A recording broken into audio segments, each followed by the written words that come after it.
Well, welcome everyone. My name is Sharon Spencer with IAAP, and I want to welcome you all to Rich Internet Apps, How to Make Them Accessible. Before we start, I want to quickly review a few things. Everyone should be logged into Adobe Connect, or you can follow along with the handout and over the phone. To download the handouts, there was a link in the confirmation email that you received when you registered, or in the reminder email that was sent out a few days ago. During the webinar today, if you want to ask questions, our speaker does plan to stop for questions throughout and at the end. If you have a question, you can type it into Adobe Connect. If you look at your screen, on the right-hand side of the screen, you'll see the chat area. At the bottom, there's a text box. You just type your question or comment into the text box, hit enter, or click on that send icon, and Dylan will address your question when he gets to a good stopping point. To guard against background noise, I have put those of you who are on the phone on mute. At the end of the webinar, if you have a question that you want to ask over the phone or through your microphone, if you're on the phone, press #6 to unmute your line, and then *6, put your line back on mute. Or if you're on voice over IP, you can put a message in the chat area and ask me to unmute your line, unmute your microphone, and I will do that.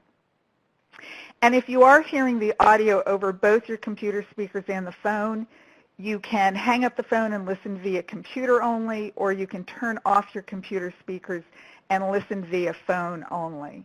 And you can see there's a green speaker icon at the top. You can click on that to mute your speakers.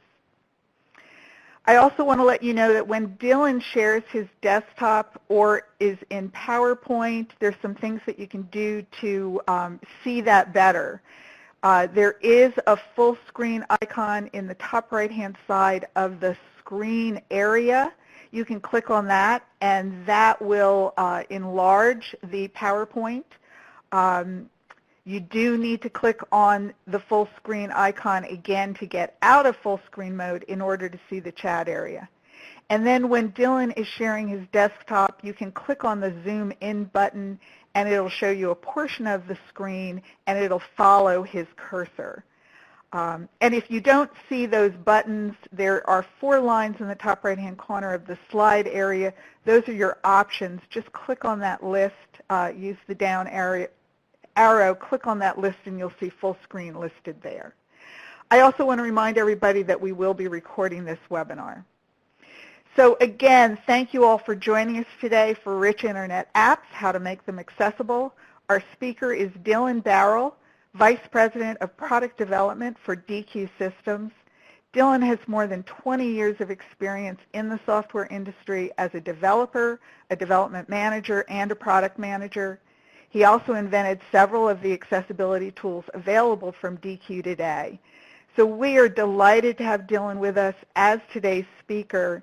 So Dylan, again, thank you for doing this webinar for us, and I'll turn things over to you. Thank you very much, Sharon. It's a pleasure to be here. It's an honor, in fact. So before I start the presentation, what I'd like to do is just get to know you a little bit better. So I'm gonna ask you to participate in a couple of polls. Hopefully you can see the first poll question up there. I'm going to answer these polls myself, so I'm going to call myself a developer. So if everyone could just fill out the role that you play within your organization.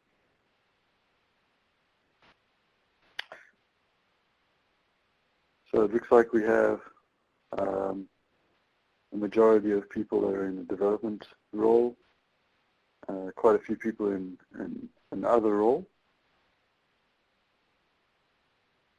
I'll give you a couple more seconds to respond.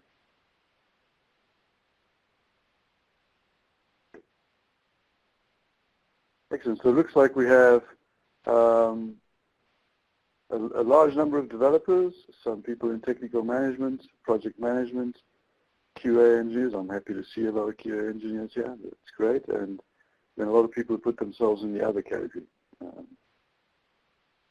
All right. I'm going to turn over to the next polling question. Next one is, what is your level of experience with accessibility? Are you a beginner, less than 6 months, more than 6 months but less than a year, 1 to 2 years, or more than 2 years?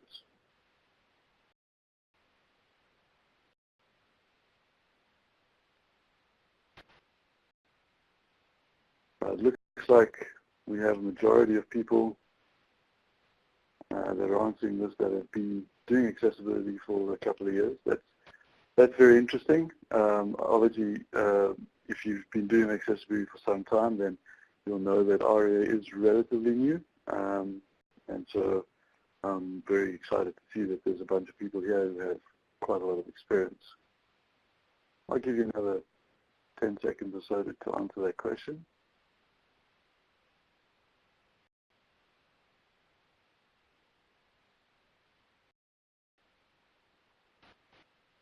All right. So then, which platforms are you currently working on where accessibility is concerned? Is it web, desktop, web mobile, web responsive or adaptive, iOS applications, Android applications, other applications that might be something like Windows, or it might be Windows Phone, or other? And of course, this is a multiple choice, multiple answer, so you can select more than one.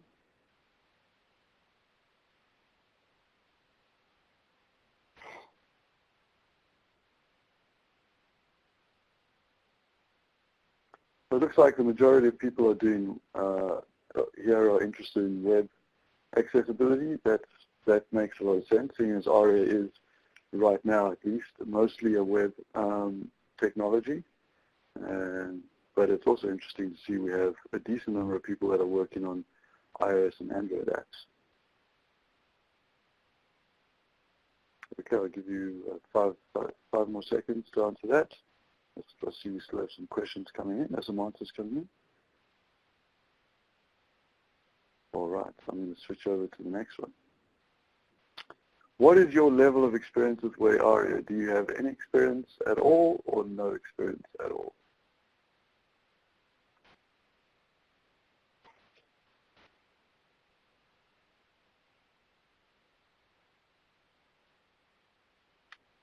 Good, I'm seeing a 2 to 3 split of people who have at least some WAI-ARIA experience. That's great. So what I think I'm going to do, based on the answers that I'm seeing here, is there are at least a fair number of people who are beginners in accessibility. So I will spend a little bit of time just level setting on some of the basics of accessibility at the beginning of the presentation. But I'll take into account that a large majority of the people here have some a decent level of accessibility experience. Next question. When are you planning on using WAI-ARIA? Are you using it already now, immediately? Within the next 6 months, do you anticipate it? Within 12 months? Don't know, at some point in the next couple of years, or don't know at all?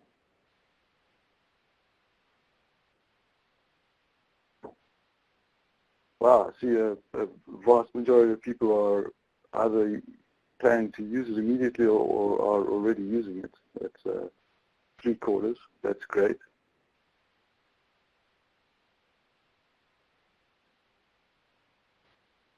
So I'll give you 10 or so more seconds to answer that question.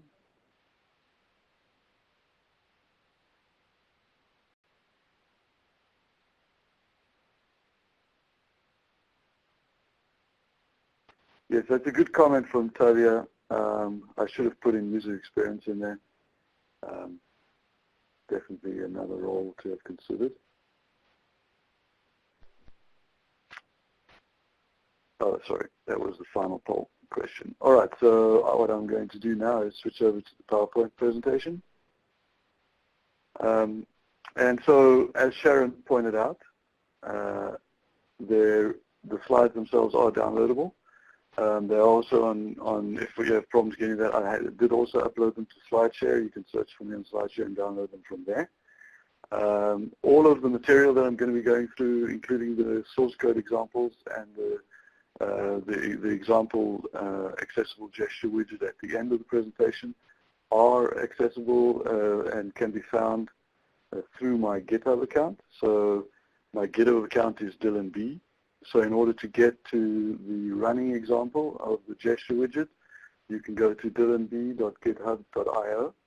And to actually, if you want to download the source code and start looking at the source code and playing with it, you can go to my GitHub account /dylanb, and there's a repository there called Gesturally. That's GESTURA11Y.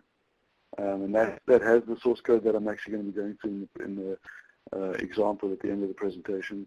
I just wanted to say that up front so that you have time to actually download that right now if you want to follow along in the source code yourself and maybe play around with it during the presentation. So once again, my name is Dylan Darrell.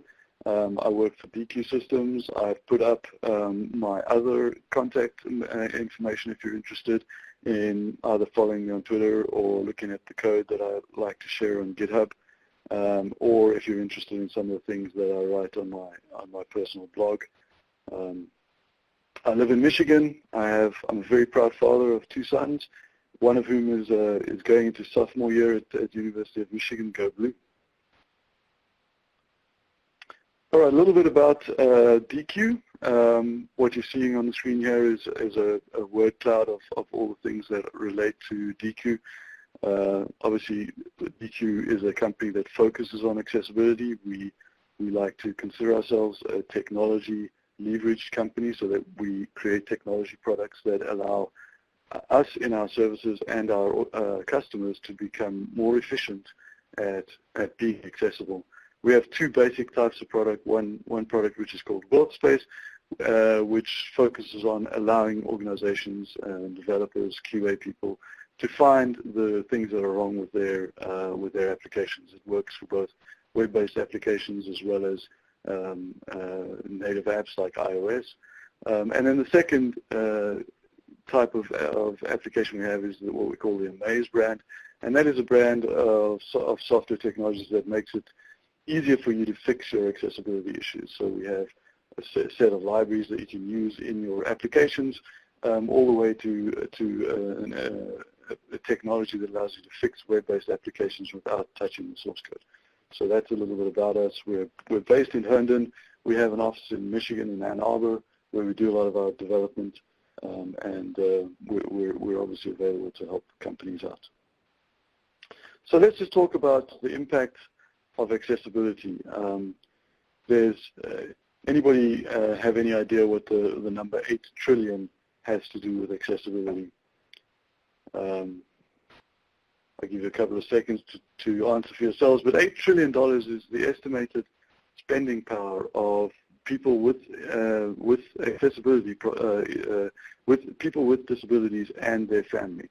So that's the total purchasing power of all the people that have some form of a disability. And it's a very, very large amount of money. So if people come to you and say, why should we make our web-based store accessible? This is one of the reasons why it's a good idea to think about accessibility as you're developing your web properties. The number fluctuates between 15% and 20%, depending on exactly who you ask and which surveys have been done. But somewhere between 15 and 20% of people in the United States have some form of disability. And most disabilities, as Derek Featherstone likes to point out, are a continuum. So if you take visual disabilities, there's a continuum from people who have 20/20 vision to people who are completely blind and can see absolutely nothing, and people everywhere on the spectrum within that. But somewhere between 15 and 20% of all people in the United States have some form of disability. And as we all get older, the inevitability is that all of us are at some point in our lives actually going to have a disability of some sort as we age and get older. What that means is that there's basically 1 billion people in the world who are affected by some form of disability.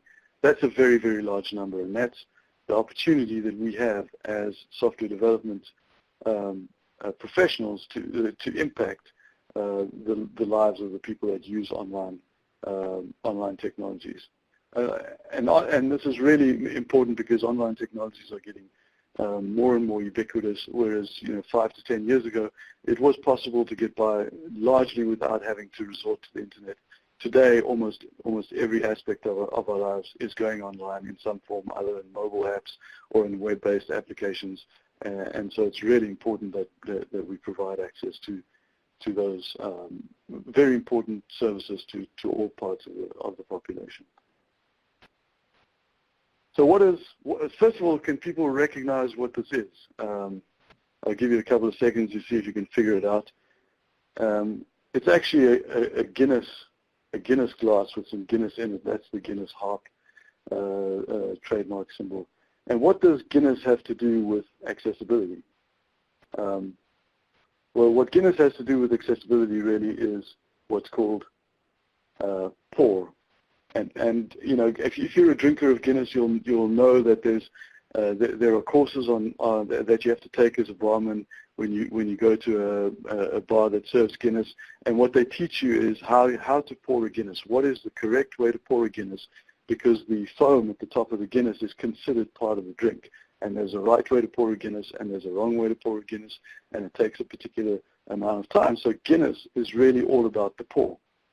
And really that's also what accessibility is about, because pour in terms of accessibility relates to perceivable, making sure that everybody, regardless of their disability, is able to perceive the information that's being presented to them through this application of some sort. Operable is the second letter in the pour, and what that means is that regardless of your disability, in the way that you interact with the computer, you need to be able to operate the controls that are presented to you through the user interface.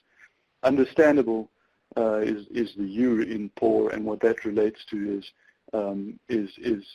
can you understand the information that's being presented to you, and are you able to understand what you have to do, and also the information that the application is trying to communicate to you.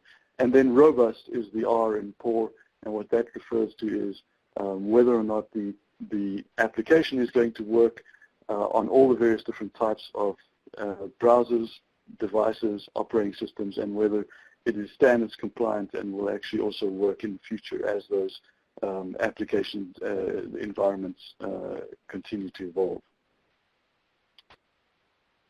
So what I'm showing you now is a picture of a spade, and what does a spade have to do with accessibility? And the way I like to think about it is the term, let's call a spade, and that relates to accessibility with relation to what we call role name, state, and value. And this is something that a friend of mine, Carl, who you might know, Carl Groves, likes to say that accessibility is all about role name, state, and value. And you could really reduce the entire WCAG down to that success criteria. It's not quite 100% true, but it does indicate the importance of every user interface element being able to determine programmatically what the role of it is. So whether it's a button, whether it's a link, whether it's a tab of some sort, being able to determine that is the role that user interface element is playing, whether you're blind or not blind, whether you're using voice recognition software or a mouse. The second thing is that everything should have a name, and that means that you should be able to programmatically determine what you call that thing. So if the button is okay, then that name has to be programmatically determinable. Then there are the states. For example, there are states like pressed on a button, or in a tab, it might be the selected tab. And so that sort of information also has to be programmatically determinable, so that the assistive technology can read that out or present that to the user in the way that they need it presented to them. And then finally, the value, and that is different things for different types of controls. But let's take the example of a slider control. The value of the slider control might be the current point between, say, a 0 and 100 that the slider is currently positioned at, say, 50.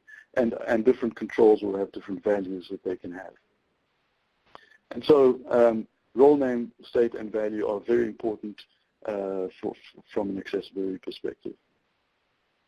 And then finally, this is kind of the end of my basics in accessibility. But the final principle of accessibility I'm going to present is the concept of device independence. So I'm showing an image of a keyboard here, and that is one of the more common devices that developers of web-based applications and mobile apps will forget to support is the keyboard. But it really is not only a keyboard, it is other types of input devices, that some of which may function like a keyboard and some of which may not. And making sure that your application is keyboard accessible is going to go a long way towards achieving device independence.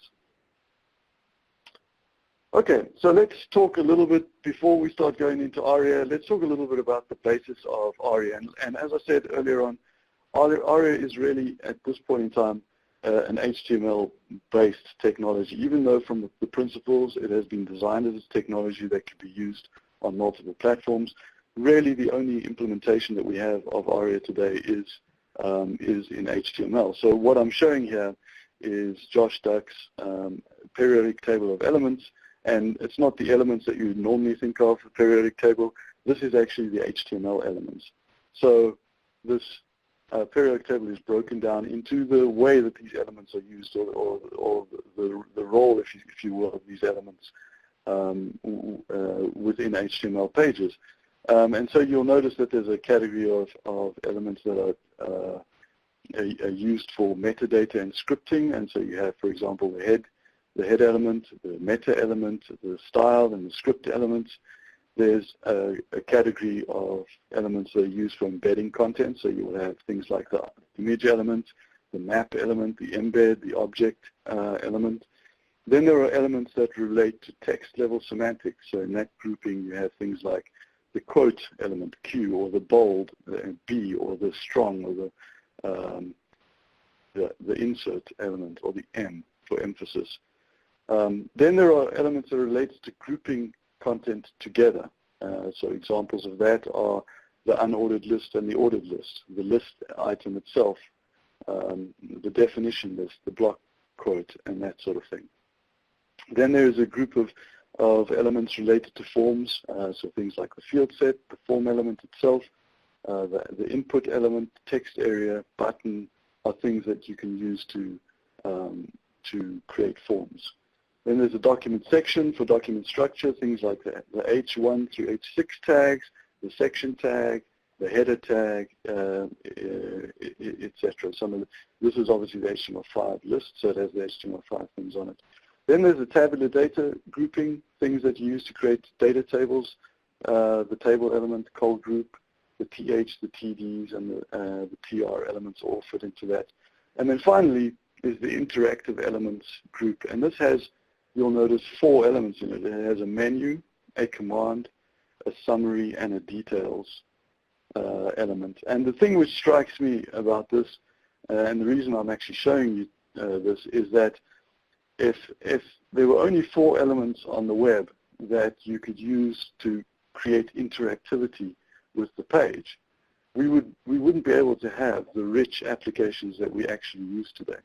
And so what this really illustrates to me is the lack of capabilities that HTML, up until HTML5, and I know that HTML 5.1 is going to address some of these concerns, but up until and including HTML5, HTML did not really have good semantic support for interactivity. Even in this list of elements that you see there today, the menu element, I don't know a single website that I've ever seen that uses that menu element at all. And so really, there's a huge gap in HTML in terms of being able to semantically describe what you're trying to do with the HTML elements. And so what that leads to is a lot of use of div and span and anchors to really fill the gaps. So let's look at a couple of examples of these sorts of the way that we use HTML to achieve the things that we're trying to achieve. So if you look at this screenshot, I'll describe it a little bit. What you're basically seeing here is the GitHub repository creation user interface. So what it has is it has a little icon with the word public next to it.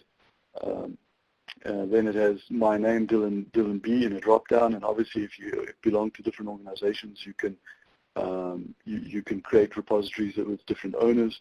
Then there's the repository name of the repository you're going to create. Then there's the description. that you can enter. There's a piece of text there that tells you how to name your repository. It says, great repository names are short and memorable, need inspiration. How about Tripping Avenger? There's then a radio button grouping where you can choose to make it a public or a private repository, and a checkbox where you can then initialize the repository with a README if you want. And then there's some other drop-downs where you can choose to add a git ignore, where you can choose what license you want to apply to a repository that's a public repository. So this is great. So the issue that we have here is that repository name field has a large number of things which actually describe it. So I'm going to ask this question and let you answer it for yourselves, and then I'll give you my opinion about it. How many pieces of information do you think, when you look at that field, do you think are describing that repository name field? So when I look at it, I see 5 pieces of information. Now you can argue whether some of them are additional hint information or whether they're the primary labels, but I think that there are at least 3 labels. There's the repository name itself, that text. There's the owner of the repository, Dylan B, and the fact that it's public. Those 3 things are at the very least describe it. But then there's also this additional piece of information. Great repositories names are short and memorable, which is there to assist the user as they enter that field to decide on a good name. So with standard HTML, it's very difficult to programmatically associate all those pieces of information with that one input field without injecting a lot of additional text into the form, duplicate text into the form in what's called off-screen type scenario. And so this is definitely one of the problems that ARIA is there to help us solve. So my keyboard is not working. All right, let's go move to the next one. So what you see here is a little spinning icon with a bunch of radiating, what almost looks like a sun with radiating bars radiating from a circle, and it's spinning around, and they're turning alternating between white and gray to give an impression of something that's spinning. And everyone who's seen this will recognize this as the waiting or I'm busy doing something icon. And what is problematic about this is that this is used very often in sites that are dynamic in nature. And that's great. Dynamic HTML is great. It allows us to create a lot of interactivity. The problem is that without ARIA, it's very difficult to get, for example, a screen reader to announce these dynamic updates if the focus is not on the area that's being updated. And even if the focus is on the area that's being updated, there's differing support between what gets announced and what doesn't get announced if that area updates itself. And so this is a big gap in the standard kind of HTML markup that really needs to be solved by something. Then let's move to the next slide. The next slide shows essentially my GitHub account from I think this was about 6 months ago, December. Yeah, probably a little bit more, this end of December last year sometime. And so you can see this very rich user interface. It has a bunch of groupings of information, popular repositories I've contributed to. It has information about me, my name, my email address, when I joined. It has various different tabs that allow you to look at my contributions, my repositories, my public activity, and then it has a calendar view of all the days that I contributed to the various different repositories and how many times I contributed to them. So just taking a look at the tabs at the top, if we look at how those are implemented, then as I show you a screenshot of the code that's there, you'll see that these tabs have been implemented as an unordered list with list items, and inside those list items there are anchor tags.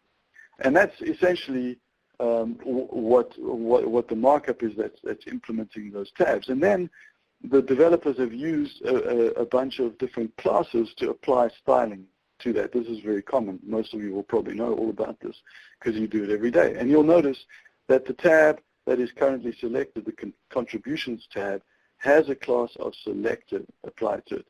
And really what that's doing is it's applying a class so that that tab can have a different border around it and can appear to the user as different from the other two tabs, indicating visually that this is the tab that's currently selected. And this is very common, but there's no other indication. There's no programmatic indication. I could have called that selected class anything. I could have called it, foo or bar, and as long as I'd applied the appropriate styles in my style sheet for that, it would have looked exactly the same. So there's nothing that a screen reader or other type of assistive technology that helps a user who's a visual disability. There's nothing that they can rely on to try to determine what that is. Is it a tab? How does it determine that that's actually a tab? And how does it determine that one of those is being displayed visually as selected? So that's that role value and state information. The state of selected is not being conveyed in this case programmatically. Now, there are ways to fix this in kind of old-style HTML by adding off-screen text, and then I could add a span, and inside the span I could put tab 1 of 3, comma, selected, and then in the other tabs that are not selected, I could put tab 2 of 3, or tab 3 of 3. But then what happens is I have to translate that to every language that my user interface is translated to. Because it's not visual information, it might get forgotten during the translation process. And then finally, every website that does this may do it in a slightly different way. So some people may decide that they're going to say, tab 2 of 3 not selected, whereas others will choose to say tab 1 of 3 selected. So the experience for a user of assistive technologies when they go from one website to another is going to vary, and they have to learn. Every time they go to a website, even if it is accessible, the best case scenario is they have to learn the way that particular set of developers has decided to describe the role value and state. And so there's obviously something that's crying out for a solution here, and this is something that ARIA can help you with, is by taking over both the translation of that state information and giving you a standardized way to mark up some of these widgets so that assistive technologies can represent that state to the users. And then the final example I'll give you of why ARIA is really needed and why HTML on its own is really not sufficient to do some of the things that you need to be able to do with dynamic web applications, is the kind of ubiquitous date picker widget. So the screenshot that I'm showing right now has a calendar. The calendar has a bunch of different things, classes that resume on January the 6th, and Martin Luther King Day on January the 20th, teacher work day, no students on January 27th. So it's showing a bunch of different days with events on them. And then it's giving the user a widget that they can use to select a particular date range to look at the events that fall on that particular day or in that particular date range. And so what it displays is a button, and then there's a pop-up. In the pop-up is the date. In this case, it says January 2014, Monday through Sunday, and it gives the days, and you can see the current day on that, which in this case was January the 6th, and you can also see the date that I'm currently selected or moused over with my mouse, and it's laid out in a nice grid format, which allows you to see all the Saturdays and the Fridays and all that sort of stuff. So, if you've seen one of these, you'll be familiar with what they look like and how you interact with them, and how you can get from one day to the next. But if you look once again at the actual markup that's used to implement that, in this particular case, it's been marked up as essentially a table. In this case, that would be a layout table. But it's a layout table that has a T head and a T body and a table row. And the problem with this, once again, is there's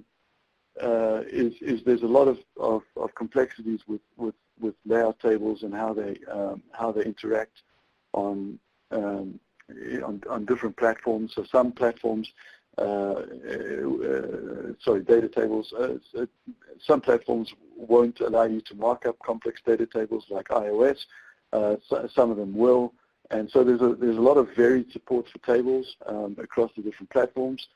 And then in order to make this keyboard accessible, just because it's a table, what assistive technologies like a screen reader is going to do when you go to this by default is it's going to be in document mode. And so every keystroke that you enter is not going to be delivered to the JavaScript event handlers. So even though you may be able to make this date picker widget nice and keyboard accessible when you're not using assistive technology like a screen reader, to get it to work in a consistent way across all the different platforms when you have a screen reader turned on is very difficult. And so obviously there's a great opportunity here for technologies like ARIA to make it easier to implement complex widgets like this. So once again, HTML5 is great. I love HTML5. But from an accessibility point of view and semantics and being able to convey all of the complex stuff that's going on in a dynamic web application to assistive technologies, in particular like screen readers, it really gets a big thumbs down from me. So let's talk a little bit about accessibility in the DOM. There are two different trees that you have in every web page, and this information is important for you to understand what ARIA is actually doing when you add ARIA markup to your HTML. So the DOM tree is the document object model tree is basically what the representation of your HTML markup within the browser, and so it's supposed to have a semantic structure. You're supposed to mark things up in HTML representing the structure of the information. So things that are lists should be marked up as lists. Things that are headings should be marked up with H1 through H6, etc., etc. It can then be styled by adding CSS to the page and using classes and applying visual styling to it. There is some default behavior that you have with the mouse and the keyboard. So for example, if you use a button element, by default, that element will be focusable with the keyboard, and when you press the space bar, it'll click the button. When you hit the enter key, it'll click the button. When you click with the mouse, left mouse key on and release the mouse key, it'll click the button, and that'll trigger whatever actions are associated with that click event. So there's a default keyboard behavior associated with a bunch of the standard DOM elements. And then there's also a default mapping of that to the accessibility tree. So for example, an element like button will be mapped to the accessibility tree with the role of button, and the name will be the text of the button, etc., etc. So each of the standard HTML elements inherits this default mapping to the accessibility tree. But the accessibility tree is a different thing. So what the accessibility tree does is it exposes the relevant namestate, value, and role information, and some other information to the assistive technology. So it's essentially a parallel representation of the DOM, but it represents the accessibility information. Each element in it has a name, role, value, and it may have multiple states. And it's this accessibility tree that is interpreted by the assistive technology in order to convey in the appropriate manner to the user of that assistive technology the information that needs to be conveyed. And it's used in combination with one of the accessibility APIs, and each platform has its own accessibility API. And that accessibility API also then includes things like the events that can be fired against those particular types of elements in the accessibility tree that will then cause equivalent events to trigger inside the browser itself. So let's take a look at what that looks like. So what I'm showing you here is this is one of the widgets that I have in my Alify library, which is also available from my GitHub account. This implements kind of an ARIA mega menu. So you can see the first element in the menu called 1, and then it has a submenu that's opened up, and under that submenu there's the element 1.1 and 1.2, 1.3 and 1.4. And what I've got is this the parent, the 1 element highlighted here, and with the OSX accessibility inspector showing the attributes. And you'll notice that it has things like is accessibility focused. It has attributes like is accessibility selected, is accessibility expanded. So in this case, because the menu is in fact expanded, that the value of that is yes. So that tells it that whatever this thing is, it's expanded. If you go then further down, you'll see accessibility role, and that maps to AX menu item. And the accessibility parent is AX menu. Accessibility label in this case is empty, but you'll notice that OS X has multiple ways of getting the name, and one of them is title. And so in this case, the accessibility title is set correctly to the value of 1, etc., etc. So there's a bunch of various different roles in the accessibility tree that are being exposed. Now, this has been, in this particular instance, been exposed through aria-attributes. And so you'll notice that the role of menu, although it's not available inside standard HTML, what the aria is doing is it's overriding that standard and default mapping in the accessibility tree, and it's providing an additional, in this case, additional information to the accessibility tree that cannot be represented by pure HTML. So it's through aria-attributes that it's adding these. And I'll actually go through this in a little bit more detail so you can see how the particular attributes in an example map to the particular the accessibility tree attributes. So this here is the basic aria slider, which is an example that can be found on the Paciello Group website. And basically the reason I'm showing the slider is because it's a much more complex user interface element. The slider has things like, well, obviously it has a label. In this case, this label is volume. And then it has a current value, which in this case is 0%. But it also has a minimum value and a maximum value. And then that percentage value, there may be a numeric value that's associated with that might be used internally by the operating system to actually set the volume correctly. But then the representation of that to the user as a percentage is different. So there's a thing called an accessibility value description as well as the accessibility value. So this is the type of complex widget that you can implement using ARIA that you cannot implement in an accessible fashion without it. So let's look at ARIA in a little bit more detail in order to kind of get an idea of what is possible to do with ARIA that wasn't possible before ARIA came around.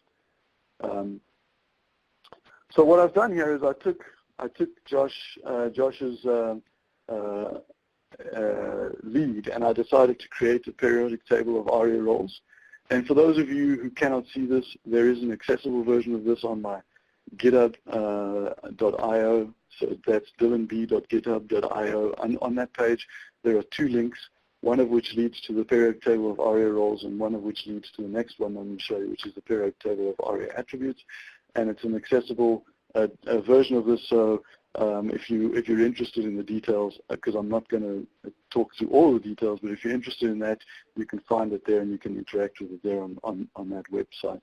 So what this does is it basically takes the ARIA roles and breaks them out in the same way that Josh broke out the standard HTML elements. And you'll notice a couple of things. So first of all, I broke them out into text level semantics, and whereas for HTML there was a very large group of those, I think it was somewhere in the 20s, 20-something of them that had to do with text level semantics. In ARIA, there's only one, and that's link. So that tells you a lot about what it is that ARIA is trying to do. It's not trying to duplicate what HTML provides, but it's really trying to fill the gaps. The next thing we look at is interactive elements, and whereas HTML had 4 of those, ARIA has 23, I think is the number.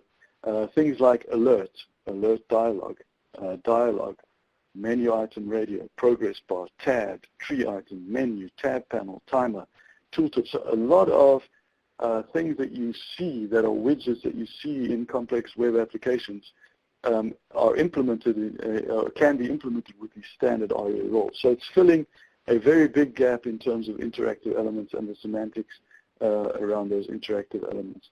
It also adds some approximately 10 roles that have to do with forms.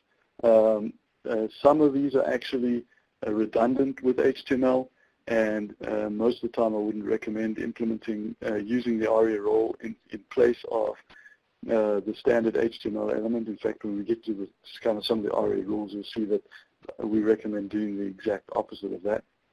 And so ARIA does provide some of these, but these are not things that we would recommend you use very often. It then provides a relatively large grouping of roles that are aimed at document structure once again.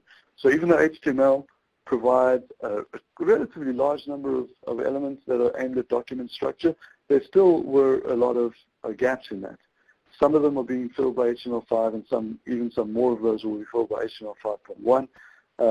But ARIA is filling the gap in the interim, and so you have things like a search role, a main role, an article role, a complementary role, a content info role, and a banner role. And those are what we call the landmark roles that are used to structure the large areas of the document, so that an assistive technology can expose those to the user, and they can use them to efficiently navigate around the document or the page. Then there's one redundant element role that fits inside the embedding content, and that's the image role. And once again, we don't recommend in most cases that you use this, but rather use the standard roles. And then there are 4 roles that are related to tabular data. And so it's an interesting way putting these 2 different periodic tables next to each other is interesting to see the role that ARIA itself is trying to play. And really what it's trying to do is fill the gap. It's trying to fill the gap that was left by HTML in terms of semantic markup for interactive content. So what do ARIA roles do? They provide the ability to control the transition between application mode and document mode. And so what this, if you remember when I showed you the date picker widget, one of the things I talked about is the fact that you could make it keyboard accessible to somebody not using a screen reader, but it was difficult to make it keyboard accessible to a screen reader user. And the reason for that is because the screen reader has a lot of keyboard commands that are intercepted that allow the user to quickly navigate around the document. And so the screen reader needs to be told when the web application expects those keyboard events to go straight through to the web browser and the JavaScript event handlers that are registered there, and when not. And that's one of the things that the ARIA roles do. So each of the ARIA roles will have implied, along with it, the implication of whether or not it is going to send the keyboard events to the JavaScript handlers or not. And so that is called application mode. So each role, for example, the menu role, the menu item role, and those roles will automatically turn the screen reader into application mode and allow the keyboard events to go straight through to the JavaScript event handlers, so that the keyboard navigation for a menu can be implemented using, for example, the arrow keys. It also provides for more native announcements for widgets like menus, tabs, sliders, etc. So, for example, when I showed you that example of the GitHub account page with the tabs, and there were 3 tabs, well, simply by marking up that correctly as an ARIA tab widget with the tab panel, the tabs themselves, and all the associated ARIA attributes, which we'll get to in a little bit more detail later, the assistive technology will automatically determine how many of those there are, what the state of them are, and make the appropriate announcements for you. So you don't have to figure out which language the screen reader is in. You don't have to figure out which language the user prefers. You also don't have to worry about whether or not you're trying to represent the tabs in the same way as other websites, because the announcements that get made by the screen reader based on this information will be consistent when a user goes from website to website. So it gives by giving that and exposing that information to the assistive technology, you automatically make that user's experience from website to website much more consistent. It also provides for the ability to control announcements when updates occur away from the focus.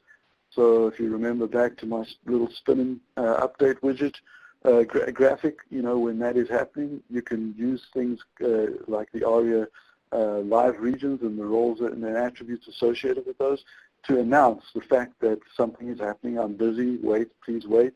And then when the response comes back and the user interface is updated, if there's any relevant information that needs to be presented to the user immediately, you can use those capabilities to make that announcement to the users. And it also provides much more control over the structure of the document and how people navigate around it using assistive technology. So because you can set things as footers and headers and complementary information and the main information and the search, and that gets exposed to assistive technology, it allows a user of that technology to then much more efficiently navigate around the page and jump directly to the areas of the page that they may be interested in. So for example, if they're interested in search and the search bar is marked up with a search role, they can jump straight to the search and they don't have to try to find it by navigating through the page. So let's look at how this maps to the basic ARIA slider that I showed you earlier. And if you look at the markup for that, you'll see that the way that this has been implemented by the Paciello group is there's a div, and inside that div there's a button, and that button has been given a role equals slider. And so the little slider that you use with your mouse to pull to drag in order to change the volume, that is actually a button element, and that's what's going to receive the keyboard focus. And when it receives the keyboard focus, the assistive technology is going to immediately know that what it is not a button anymore, because it's been augmented with this additional attribute with a role equals slider, and it's going to announce it, instead of announcing it as a button, it's going to announce it as a slider. And we'll get into the attributes that are below that in a little bit more detail later, but those attributes will help it to make those announcements. So when you add a role to an existing element, what you're doing is you're changing that default mapping to the accessibility API. So if something had no mapping, like it's a div tag or a span tag, it will now all of a sudden have a mapping to the accessibility tree. And if something had a default mapping, like a button, it will now that will be overridden by the new role that you've applied. So that's what it does, but it doesn't change the actual behavior. So if you've applied a role to a button, that button will still behave like a button when you click it and when you press the key, the space bar and the return bar, the return key, it'll still behave in exactly the same way. It'll still be focusable by default if that's what its default functionality was. It'll still have the keyboard interaction and the mouse interaction, and it doesn't change the appearance at all. So if your role requires that there be some additional or different keyboard, mouse, or other behavior, or a different presentation, then you still have to do that yourself. ARIA does not add that functionality for you. So ARIA does a lot, but it doesn't do everything. You still have to make sure that you implement the appropriate event handlers for the keyboard, mouse, and the appropriate styling to make it look like it needs to look. Okay, so let's look at the periodic table of ARIA attributes, and once again, this is available in an accessible form on my GitHub IO page. But this tells you a little bit about the types of state things that need to be done for the widgets that are commonly implemented in HTML, and it gives you ways of communicating that state, role, not role, state and value and name information to the assistive technology. So the groupings that I created here are a grouping of things that relate to names. So naming the element, and that are things like ARIA described by, ARIA label, and ARIA labeled by. And these are very powerful. So if you think back to the form I showed you in the beginning, the GitHub repository creation form, there was that input field, the repository name that had at least three or four, depending on how you're counting, different things that described it. ARIA now gives you a lot of fine-grained control over exactly how that form field is described to the user. So you can use, for example, aria labeled by to point to the 3 different pieces of information that you think are naming that field. And you could use aria described by to then point to the additional hint information. And the assistive technology will interpret those 2 differently. So it'll announce the label very early on when the user encounters that input field, but then only when the user requires it, either through a key press of some sort, or sometimes there's a delay that the assistive technology has. Only when appropriate will it announce that additional hint information. So a very powerful set of attributes that can be used on a lot of different elements to give you much more fine-grained control over how something is named and gets exposed to the assistive technology. The second group is what I put into the role augmentation group. So, for example, you may think of a form field as a required field or a non-required field. And so that's one of these here. It's aria required. By adding that attribute to a form field, you can, in a consistent way, announce to the assistive technology that that is a required input field. And so what these do is they augment the standard roles.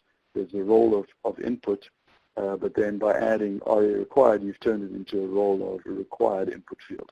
And so there's aria multi-line, aria multi-selectable, aria orientation, which is useful, for example, in the sliders, if it's a vertical or horizontal slider, aria sort and aria read-only. The third grouping is interactive elements, and there's 2 basic groups here. One is things that I talked about helping you to automatically announce changes in the document to the assistive technologies, things like aria live and aria relevant. But then there's also things that allow you to help with the state of something you're interacting with. So whether something has a pop-up, or whether something is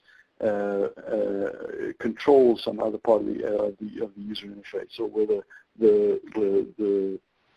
after you've interacted with one piece of the user interface, the next thing you should flow to, or the next thing you would expect to see in the reading order would be a particular other element that is different from the DOM order. Then the fourth group is the state. So there's a lot of different attributes, things like aria hidden, aria busy, aria expanded, aria checked, aria selected, things that you would use on a particular widget. Like with a tab widget, you would use aria selected. With a button, you'd use aria pressed. With a checkbox, you'd use aria checked, etc., etc. And then there are a grouping of attributes that relate to value. So we already I showed you the slider example, and I mentioned the fact that that slider not only has a label, but it has a current value, it has a maximum value, it has a minimum value, and it also has a description of that value in text form, which may be different from the numeric value itself. And those are all the types of attributes that you can use to do that. So what do aria attributes do? They solve the problem of multiple labels and descriptions by adding that fine-grained control. They enhance aria roles by adding standard state value and role-specific attributes, and they also add attributes for better control of what is spoken by assistive technologies like screen readers versus what might be spoken by default. And so let's look at that example. So once again, this is the markup from the slider. And we can see the label is being pointed to by aria labeled by, and it's this is an attribute where you can put a space-separated list of IDs that point to other parts in the document. So this allows you to point to labels that might not be directly adjacent in the DOM, or where you might not want to, for whatever reason, use a label, or you cannot use a label, a standard label element, because it's not a standard. It's not a standard input element. So, for example, here we've got a button, and we want to give that button a label, and we want that label to appear somewhere else, not on the actual button itself. So we put that in the DOM in a different place, give it an ID, and point to it with aria label by. Then you'll notice the other 4 values I talked about: aria value min set to 0, aria value max set to 100, value now set to 0, and the text of what that value means set to 0%. And so once again, if you think back to this is DOM, so these attributes actually appear in the DOM, and you can access them using the normal way that you access HTML attributes through JavaScript or other mechanisms. But what they're doing is they're really affecting what appears inside the accessibility tree. And so here you can see that aria label by is impacting the accessibility label value on OS X, and so the volume colon value is now inserted into that attribute. You can also see that the aria value min is impacting the accessibility min value attribute, and the value of that is 0. The aria value max is impacting accessibility max value. The value of that is set to 100 now. The aria value now is impacting the accessibility value, accessibility tree value, and that's set to 0. And then the aria value text is impacting accessibility value description, and that's set to 0%. So that is exactly doing exactly what aria is intended to do. It's allowing the accessibility tree to be augmented with the meaningful information so that it can be exposed by the assistive technology. So, what does that mean? Does that mean I just add a bunch of aria roles and these attributes and boom, everything's done? Nope. You still need to implement your JavaScript event handlers. I think I'm repeating myself to some degree, but it's important that you realize that just by adding these accessibility attributes and roles, nothing magic will happen. You still have to go and make sure that the JavaScript event handlers work, that they work with the keyboard. So you have to make sure that you register the event handlers in the correct way. You can't just do mouse event handlers. You have to make sure you do the appropriate keyboard event handlers, and all of that stuff works properly. So the keyboard event handling, the touch event handling, and the mouse event handling all still has to be done and tested in such a way that it really does work with assistive technologies. But it does certainly make it a lot easier than it used to be. Trying to make a calendar widget accessible before ARIA was almost impossible. Dylan, before you go to the next slide, there is a question that you might want to address right now. It's the very last one. Can we use ARIA label? Go ahead. Can you use ARIA label instead of ARIA label by and slider components? The answer to that is yes, you can. Yes, in fact, the only difference between ARIA label and ARIA label by is that when you use ARIA label, what you're doing is the attribute value, instead of being the ID of the element that contains the text, the attribute value is the text itself. So what that does is especially if you need to have the text visibly there for sighted users to see the label element. So what you end up doing if you use ARIA label is you're actually duplicating the text in your document. So while it's definitely a valid way to do things, it's probably not the preferred way, or the way that I would recommend that you do it. I would recommend that you use ARIA label before you use ARIA label, purely because it allows you to point to the information that the sighted user would be seeing anyway. There are some legitimate times that you might want to use it, but I would just definitely recommend ARIA label by first.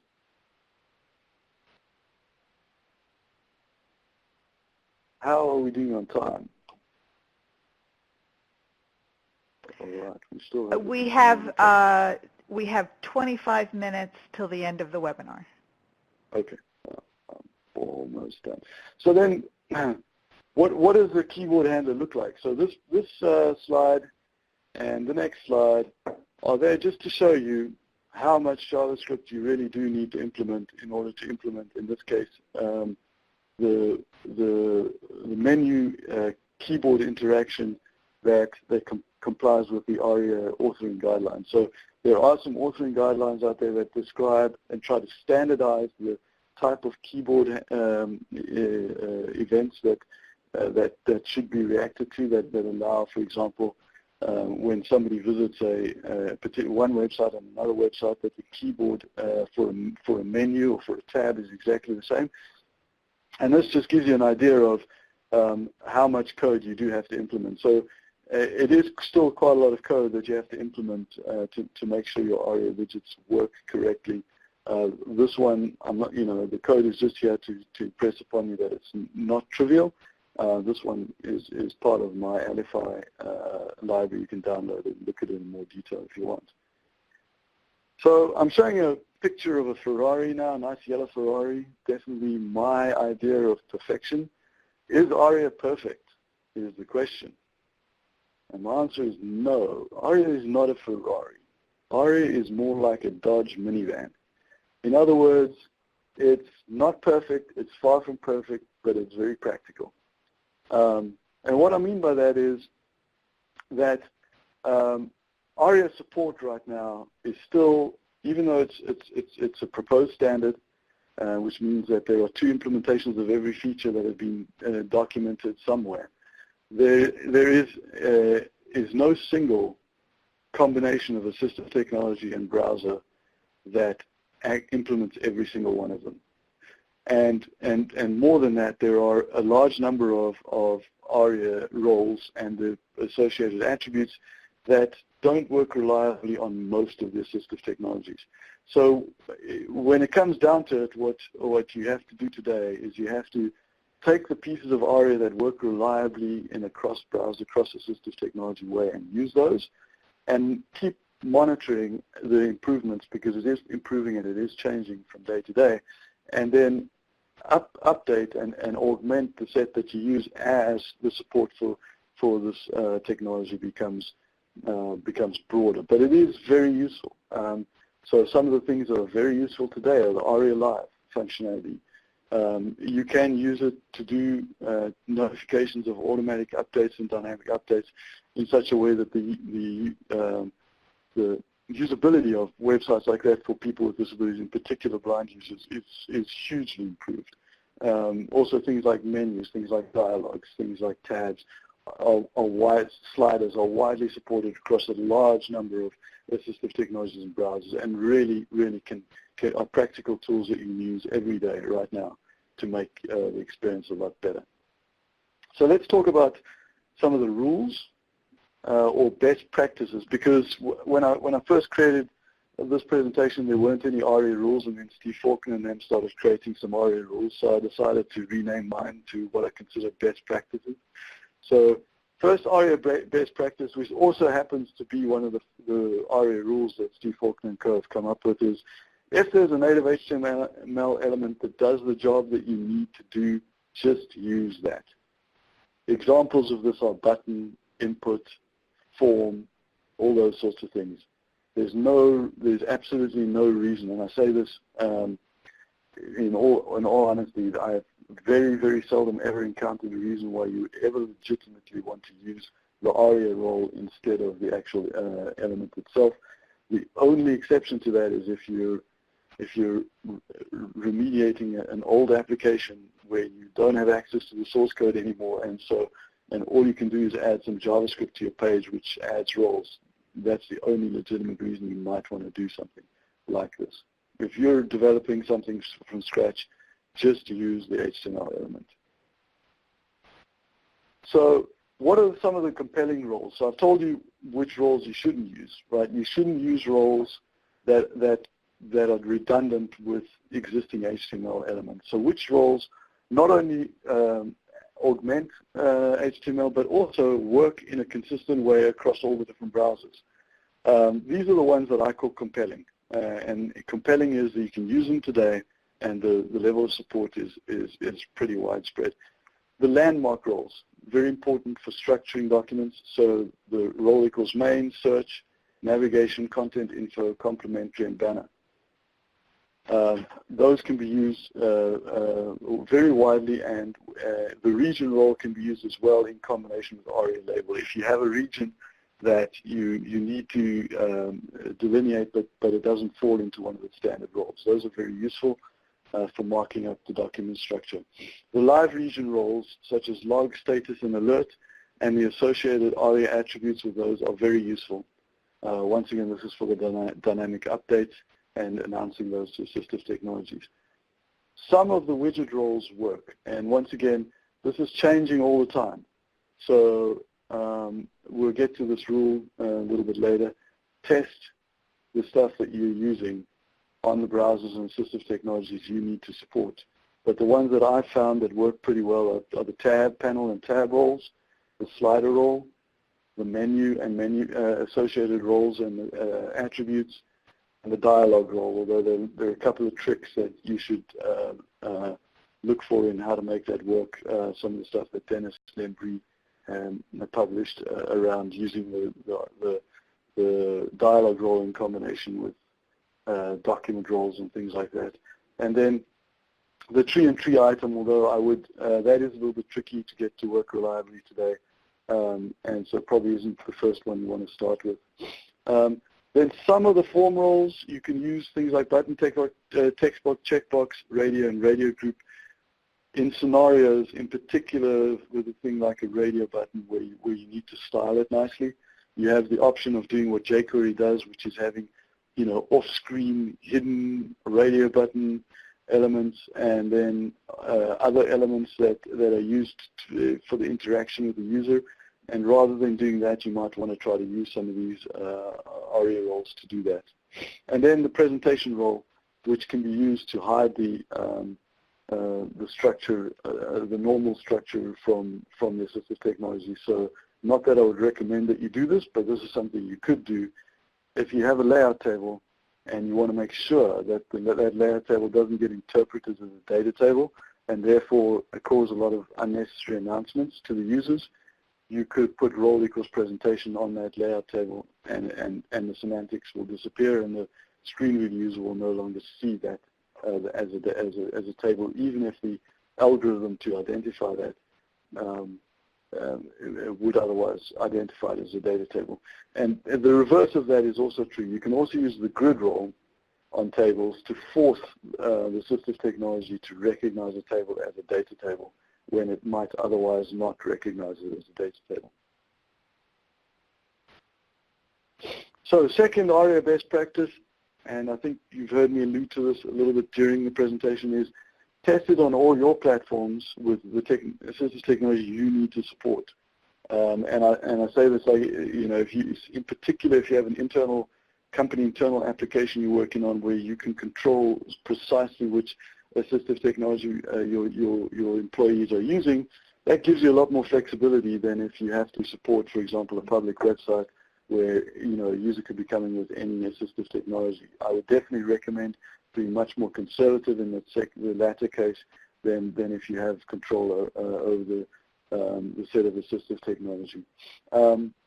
Every platform has problems, and some of them have more problems than others. iOS is definitely the most problematic in terms of bugs and quirks and things like that you have to take into account. And Android is not quite ready as an assistive technology platform yet. It's getting there. It does have some decent support for some of the ARIA that has been added quite recently, but those are the two most problematic platforms that you're going to encounter. So what are some of the holes? Some of the holes are around tables, and this has specifically to do with iOS's support, and both OS X and iOS's quirky support for tables and things like the header ID association. So just to give you an idea of how strange it is, OS X supports the ARIA grid markup, which allows you to use label by and describe by to create a complex table. But it doesn't support the header ID association, which is the old style way of doing that. So I don't know why Apple decided to implement one and not the other. But that's OS X. If you go to iOS, it doesn't support either. So it's really, and it's very picky about which table markup it actually does support. So if you have to do a lot of tables, your biggest problem is going to be iOS in particular, but getting complex tables to work properly across all platforms is very difficult. I do have a library function you can use which might be able to help you, But this is definitely one of the holes that stood out there in terms of practical use of ARIA. The other problem is arrow keys on iOS. So if you attach a Bluetooth keyboard to an iOS device, you can use the keyboard to interact, and you turn VoiceOver on, and it gives you quite a good keyboard accessible platform. The only problem is that none of the arrow keys get delivered to the JavaScript handlers. And so what this means is that you can't implement the standard authoring guidelines keyboard interaction that you would like to implement. And it's a real pain, and just be aware of it. There are some ways that you can try to mitigate this. One of them is by making sure you insert dynamic content, for example, modal dialogues that appear and pop up, inserting them in line so that you can just use a swipe gesture to get to them and then interact in that way. That'll help you to solve some problems, but not all of them. And then there is, at least on iOS, there is some support for accessible gestures. So you could try to implement something along the lines of what I'm going to show you at the end of this in the example, and use gestures instead of arrow keys. However, it is something that's only a possibility really for iOS at this point in time. And then gestures are a problem. iOS has some support for accessible gestures. I have another presentation that I do just on gesture support and accessibility. So I'm not going to go into this in too much detail. I don't have enough time. But if your user interface needs to use gestures for whatever reason, and it's part of the interaction, you really need to think about how do you do that in an environment where the gestures don't work at all, like on Android, or when you've got a screen reader turned on, or in environments where for people who have to use a keyboard or equivalent. So on-screen controls is something that you could use in this scenario, or an equivalent keyboard interaction. So for those of you who want to follow along, I listed these earlier.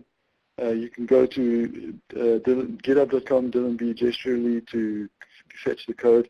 And then if you follow this URL, dylanb.github.io/datepicker/datepicker.html, you'll actually get to the interactive version of this and play around with it yourself.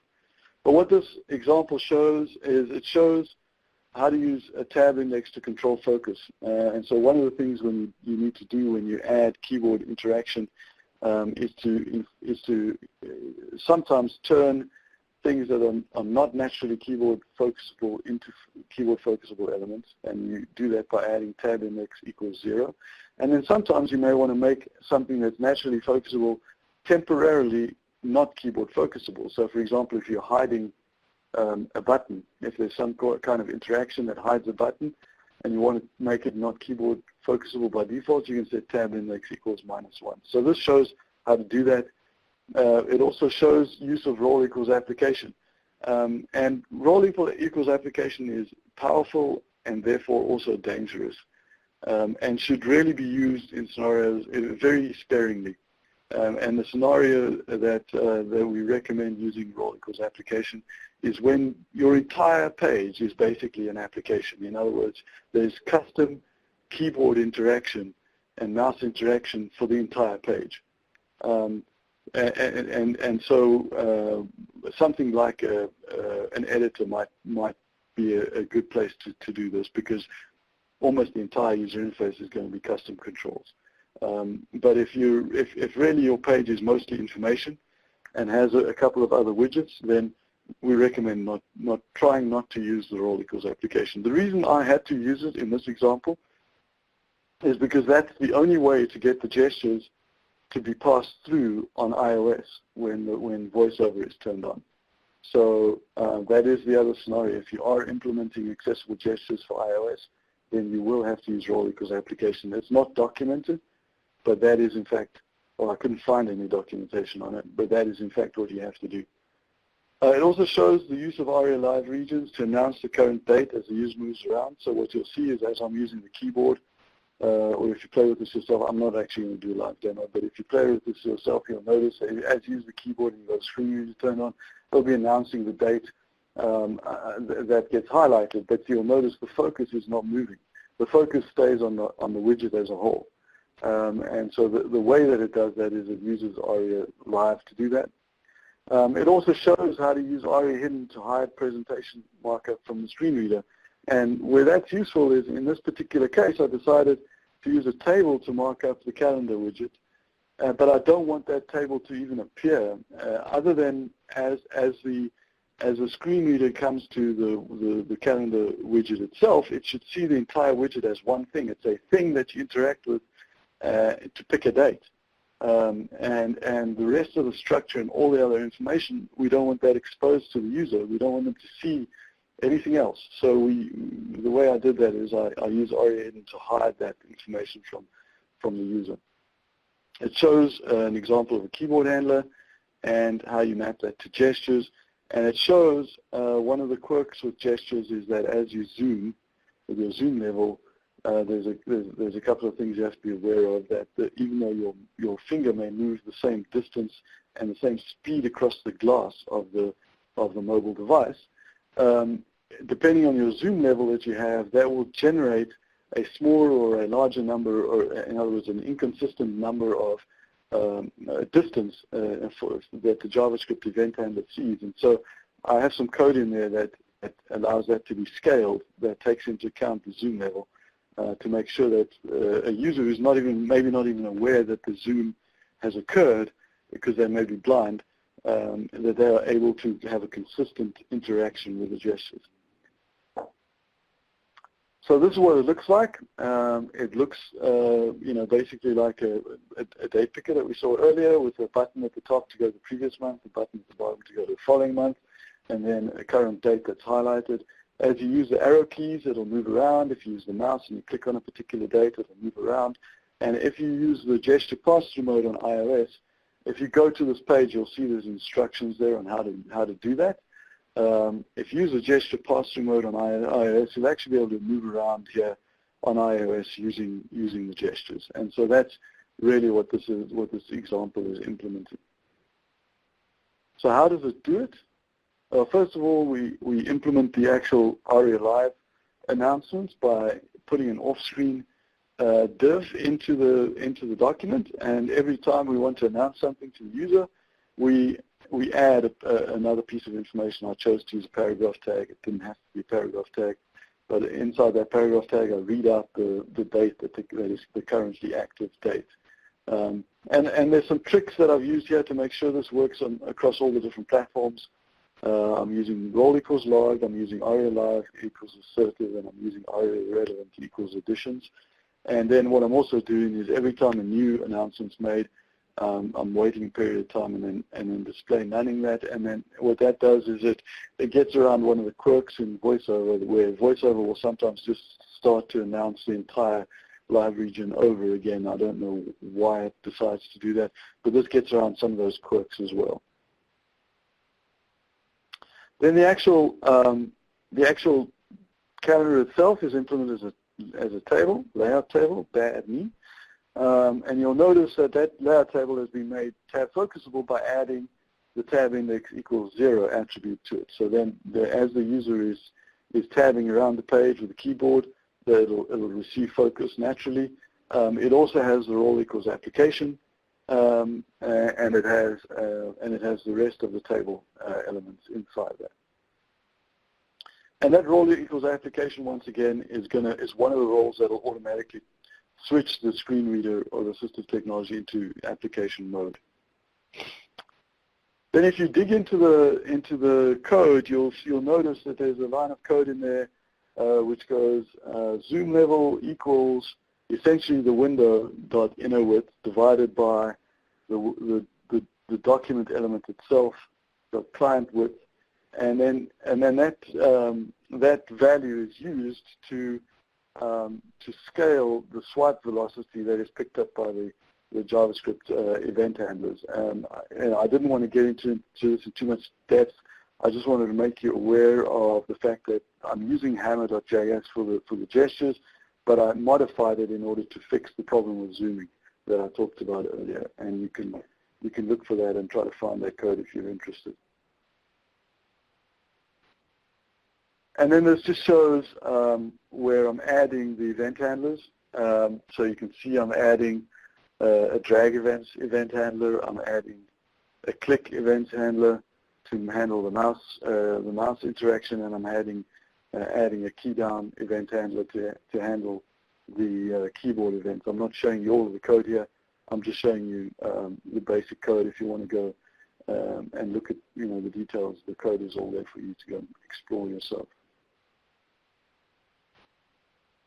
So as it relates to event handlers, I have a best practice that I find has helped me to avoid problems with announcements and events actually getting delivered.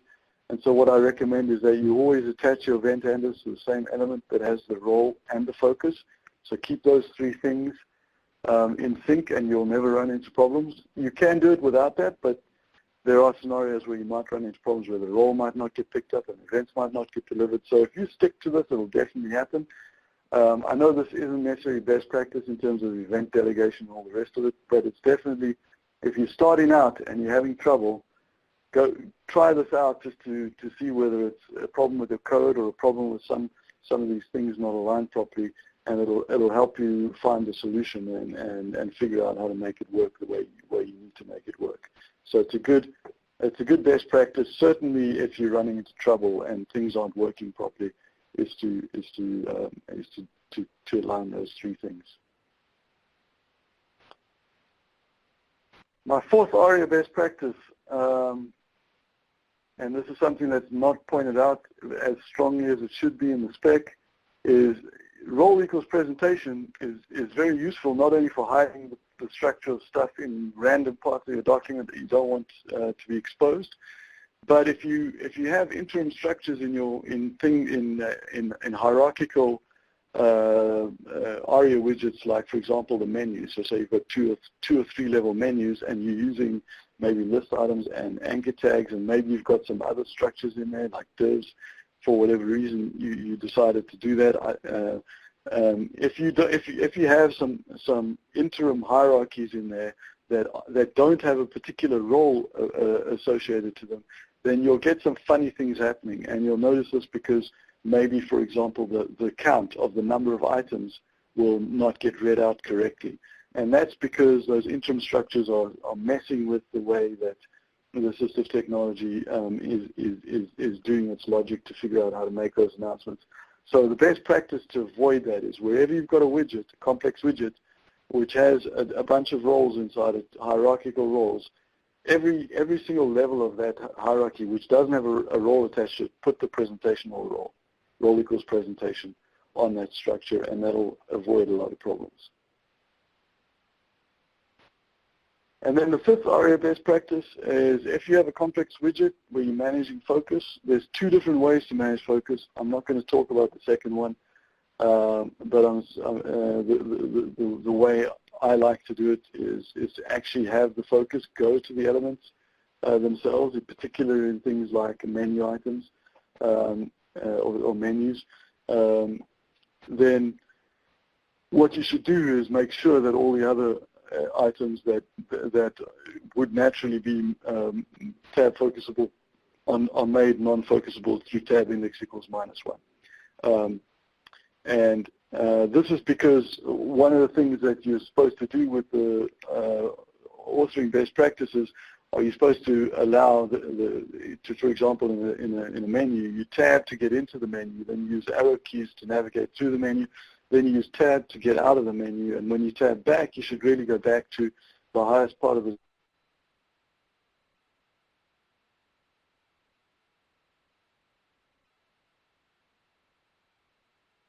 Dylan, we just lost your audio.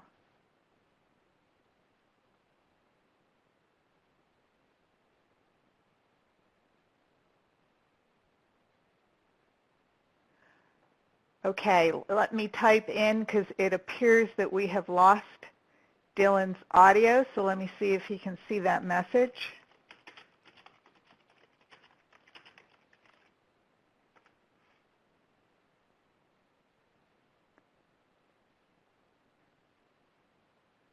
Okay.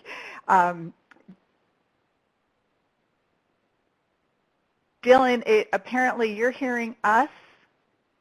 I'm not sure. Why don't you try entering #6 just to see if somehow the line muted you. I don't see that you're muted, but clearly your system has done something. Okay, I think you're back, Dylan. Am I back? Yes, Can you are. Yes. Oh, nice. I don't know what was going on. All right.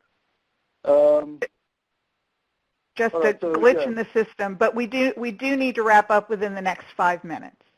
Yeah, absolutely. I'm nearly done. So what you want to make sure is that you don't tab back into the widget and end up somewhere where the focus gets lost, and that's the way to ensure that.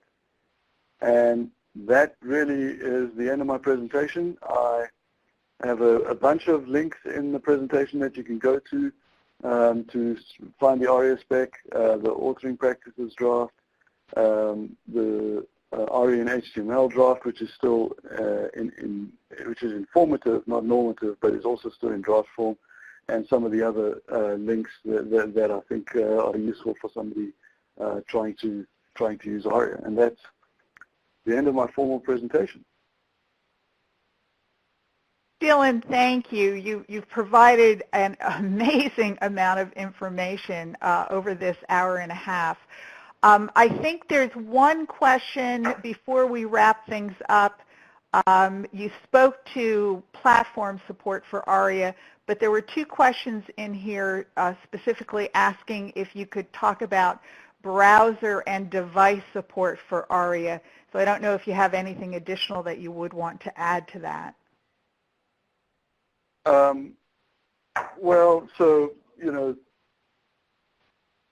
ARIA works reasonably well on with JAWS and IE, especially JAWS, the latest versions of that, 14 and 15 on Windows. It works really well in Firefox in combination with NVDA. And so those are the 2 platforms that we recommend on Windows. On OS X, we still currently recommend Safari and VoiceOver, although Chrome is getting a lot better. And then on iOS, we recommend, of course, Safari is the only browser there, and VoiceOver. On Android, currently TalkBack and Firefox are the best combination that we can tell, just from an overall accessibility perspective. So those are the recommended combinations. And as I say, this is constantly changing. So that could change. I have heard from Derek Featherstone that there is upcoming support for Dragon, ARIA support. I haven't tried it myself, and if that is in fact the case, I'm very excited by that, because Dragon was one of the main problems with ARIA support for voice recognition. So I'm excited by that news as well. And what was the second question, Sharon? Well, the second one, it looks like the attendees, I think, have addressed Monica's question, but you might want to add your perspective. She said, if we use ARIA to create application mode interactions to things like navigation on a web page, can that negatively affect a user's experience, especially if they're used to tabbing through a web menu?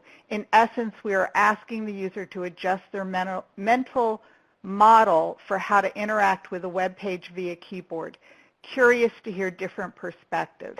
And like I said, several attendees did provide input, but perhaps you want to address that.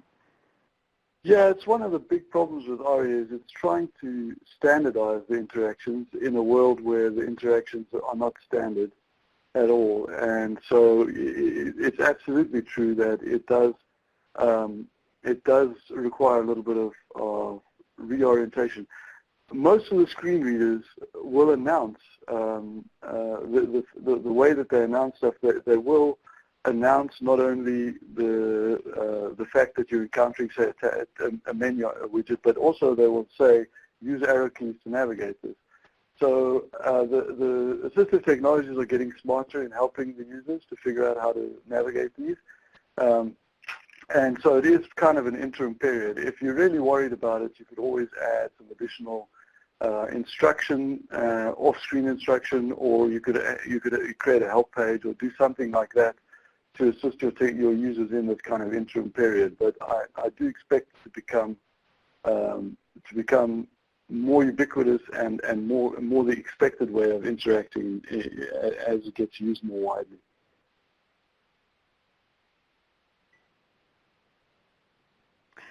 Okay. Dylan, thank you so much. We have run out of time, but I think we've actually addressed all of the questions, and of course the attendees were very helpful also in providing input to some of those questions. So again, Dylan, I just want to thank you for doing such a great job. A lot of wonderful information, and I want to thank the attendees for joining us today. I am going to go ahead and put up our feedback survey link. So the slide that's coming up at the top, you'll see if you just click on that link, it will open up a new window and take you directly to our webinar feedback survey form. We really appreciate your giving us input on each of the webinars that you attend. And also on this slide, I'm showing what upcoming webinars we have. So in September, on September 24th, we have a webinar called Using Assistive Technology and Accessibility Testing. And then on October 8th, we have Web Components and Accessibility. November 19th is Accessible Web Graphics with SVG and Canvas. And on December 9th, we have HTML5 and ARIA for meeting WCAG 2.0 success criteria. So I hope that you all can join us for future webinars. So with that, again, thank you to Dylan, thank you to everyone for attending. To log out of today's webinar, all you need to do is close Adobe Connect, close your browser. If you're connected via the phone, just hang up the phone, and that gets you out of today's webinar. And with that, thank you to you. Thank you to you, Sharon, for setting this up. Yeah. Oh, excellent my job. pleasure. My pleasure. It's great to see the attendees talking about how helpful and valuable this information is. So thank you for putting the time and effort into pulling all this together and sharing it with the attendees today. So with that, thank you, everyone. Have a great afternoon, and hopefully I'll see you on a future webinar. Thanks, everybody. Thanks. Bye-bye. Bye, Dylan.